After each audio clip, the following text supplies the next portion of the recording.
Et une autre question. La question c'est qui est qualifié pour être entrepreneur? Ça, c'est une très très bonne question. En effet, cette question m'a quand même fait réfléchir. I mean, parfois on peut trouver la question un peu plus banale, mais en réalité, qui est qualifié pour être entrepreneur? Euh, comme je l'ai dit tantôt, cette question m'a fait réfléchir.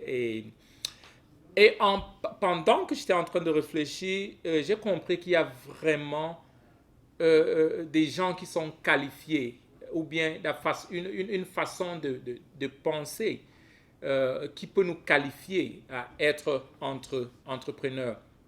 Premièrement, je pense que des entrepreneurs sont d'abord des hommes qui se sont développés personnellement et qui se sont développés personnellement d'abord et ont tourné leur regard d'eux vers les autres.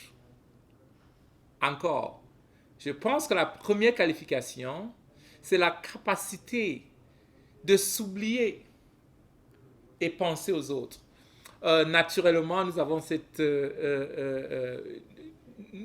naturellement, nous pensons à nous. Mais la première chose qui peut te qualifier à être entrepreneur, c'est te focaliser sur les autres. D'abord, c'est pourquoi ceux qui veulent s'occuper, se focaliser d'eux, vont chercher du travail. Ils vont chercher le 9 to 5, comme on dit, pour servir parce qu'ils veulent avoir des revenus sur eux. Mais l'entrepreneur, c'est celui-là qui s'est déjà développé, il a compris que c'est ce qu'on sème qu'on reçoit. Si tu sèmes en toi, tu seras tellement limité. C'est pourquoi l'entrepreneur doit beaucoup penser aux autres. Qu'est-ce qui peut aider un grand nombre de personnes? Qu'est-ce qui peut aider un grand nombre? Comment est-ce que je peux servir un grand nombre de personnes? Cette façon de penser déjà peut t'aider à réfléchir et puis à te focaliser sur les autres et t'oublier. Je pense que c'est l'une des prérequises capitales pour n'importe qui désire euh, s'engager à résoudre du problème massif, que ce soit dans ta communauté ou bien dans ton pays. Euh, Si je veux illustrer ceci d'une autre façon, imaginons quelqu'un qui s'est engagé à construire l'hôtel, à entrer dans l'hôtellerie par exemple.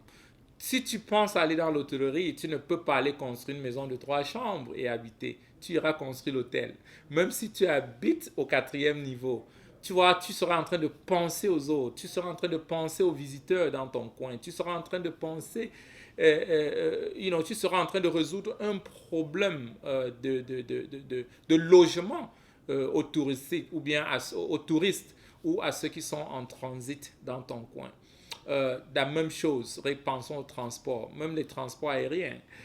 Celui qui achète un avion ou un bus pour le transport ne pense pas seulement à lui. C'est pourquoi dans le bus, nous pouvons trouver plus de 60 places ou 25 places. Tu vois, la façon de penser. Alors que l'autre peut aller s'acheter un bon véhicule de 2 places ou 3 places. Tu vois, l'entrepreneur pense beaucoup aux autres. L'entrepreneur pense aux autres dans toutes ses actions. Comment est-ce que je peux faire pour servir d'autres? Comment je peux faire pour servir un grand nombre? Prenons peut-être le cas de monsieur qui est à Amazon. Il ne pensait pas à lui, il pensait aux autres. Comment les gens peuvent vendre leurs produits? Comment je peux trouver une plateforme pour le monde entier pour vendre, que tu sois en Inde ou bien au Cameroun ou en Chine ou dans n'importe quel état. Tu vois, le fondateur était en train de penser aux autres.